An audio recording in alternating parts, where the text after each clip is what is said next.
Let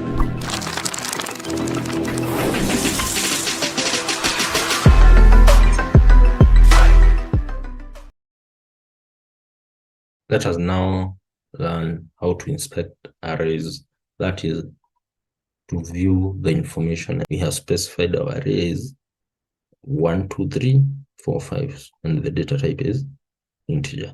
Let's see its information is its class is nd array, shape is 2 by 3, that is, we have a shape of 2 by 3, we have 2 arrays, each array has 3 values.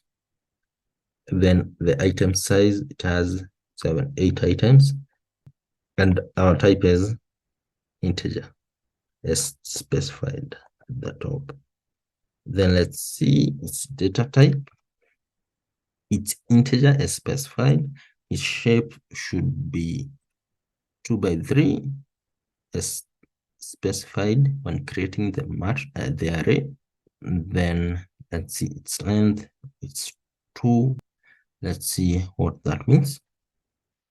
Well, we have 2 entries. This is the first array. This is the second array. When we want to know its end dimensions, it's a 2D array.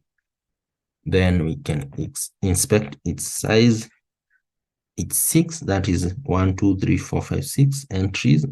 And its item size, it's 8.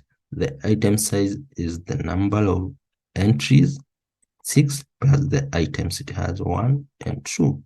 We have 2 values inside it.